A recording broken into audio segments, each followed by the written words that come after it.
Good afternoon, everyone.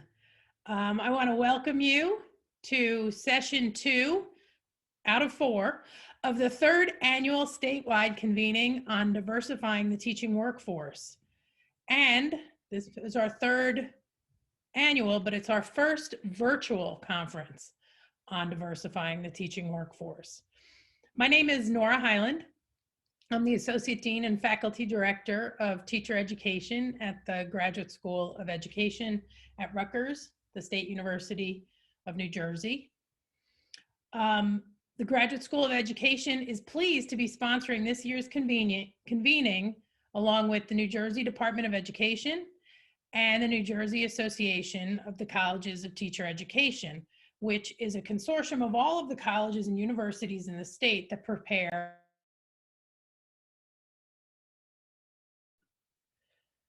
The conference theme this year is Leadership for Diversity, creating culturally responsive recruitment, instructional practice, and retention strategies.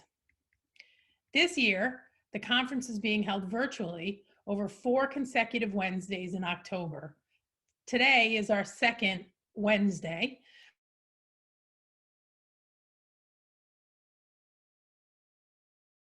I keep unintentionally muting myself.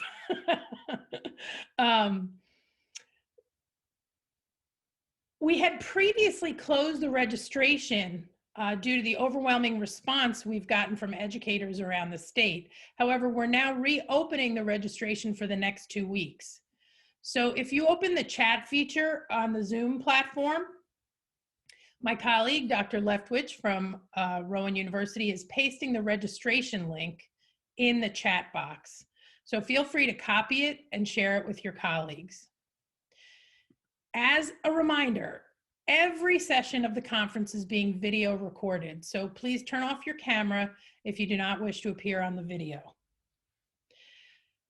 In addition, the reason we're videotaping everything is that all sessions of the conference will be made available on the Rutgers GSE website, the NJACTE website, and the NJDOE website. So we encourage you to look for these in the next few weeks. I think Rutgers just got last week's recording up today. The structure of today's meeting centers around 2 consecutive workshop-style sessions, the first one beginning at 3:10 and the second one beginning at 4:05. You can select from 6 choices during each session. The individual session links can be found on the agenda that was emailed to you Monday and again today by my colleague Chanel Harris. So while you locate your agenda, on the behalf of the Graduate School of Education at Rutgers University, I'd like to introduce one of our featured speakers, one of our own accomplished graduates, Dr. Richardson. As a graduate of Rutgers Graduate School of Education, Dr. Richardson has served students, educators, and families for 17 years. She holds an EDD and EDM in mathematics education, a BS in mechanical engineering from Rutgers School of Engineering. In her current role as the state coordinator of mathematics with the New Jersey Department of Education, she supports teachers and leaders across the state by providing policy guidance, professional learning, and supports for statewide implementation of mathematics and computer science initiatives. Prior to joining the NJDOE, Dr. Richardson was a high school math instructional coach and teacher right here in New Jersey. Her research and professional interests include cognition and early math ideas in pre-service teachers, P16 mathematics education, beliefs and identity in mathematics, and equity in computer science. So I'd like you to help me welcome Dr. Richardson, who will give us a few words of welcome. Welcome to the 3rd annual New Jersey Convening on Diversifying the Teacher Workforce. My name is Dr. Deirdra Richardson, and I am a graduate of Rutgers Graduate School of Education, and of Rutgers School of Engineering, and have served in various roles in education for almost 20 years. Many years ago, as a new teacher of color teaching high school mathematics, I was incredibly fortunate to have another math teacher of color beginning her career in education alongside me. We supported each other and navigated this new profession together for many years. Though we did not realize it at the time, we were developing our mathematics teacher identities. This included our beliefs about what it means to do mathematics, what it means to learn mathematics, how mathematics is taught, and importantly, what role race and culture would play in the pedagogies that we enacted. The school district that employed us, reflective of the community that it served, was very diverse, both culturally and socioeconomically. And we were fortunate to have leaders of color at both the building level and at the district level. So as teachers, we saw us reflected in leadership, and that too sustained us. For a time, I served as a teacher leader tasked with supporting and building the instructional capacity of educators through professional learning communities and providing sustained job-embedded coaching. So I would like to amplify this important idea, and that is that effective supports for teachers and leaders must be, to some extent, based on their unique individual needs, based on their identities, understanding that race is a part of that identity. And in the same way that we differentiate instruction for students in classrooms, we must differentiate supports for teachers and for leaders based on evidence or data. So as we ultimately think about retention strategies, some aspect of that may be individualized.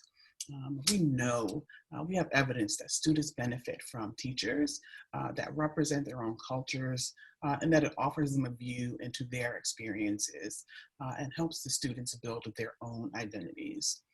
We also know that educators can better serve students of all races, cultures, and backgrounds when they attend to and leverage the multiple identities that they are in the process of developing, again, understanding race as part of that identity, and leading to the enacting of culturally responsive practices.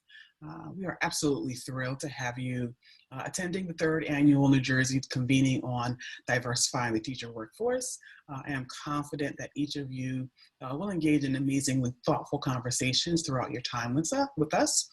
Thank you and enjoy the conference. Thank you to Dr. Richardson for those inspiring remarks, especially regarding mathematics equity in education. Before I send you off into your breakout rooms for your concurrent sessions, I want to give you a few logistical reminders. So first, all sessions will be video recorded and made publicly available. That's a reminder. The descriptions and links to each of the concurrent session are in the agenda that you received by email. You can select anyone that you'd like to attend. Please know that you'll be placed in a virtual waiting room first. A faculty or staff member from the GSE or one of the NJACTE member institutions will be acting as a host to let you into the session. If the session is full, the host will send you a message directing you to select another session. So please pay attention to those messages. Concurrent session 1 will end promptly at 4, and the session host will direct you to choose a selection from the second set of sessions. Finally, at the end of concurrent session 2, your session host will direct you back to the agenda and ask you to complete the conference feedback form. This is important because it's also how you can request a certificate for professional development hours. So please enjoy the rest of the afternoon and your sessions. We hope you learn a lot, share a lot, engage in meaningful conversations, and help in our collective effort to move our state closer to diversifying the teaching workforce and achieving equity and excellence in education. Thanks, and enjoy the rest of the day.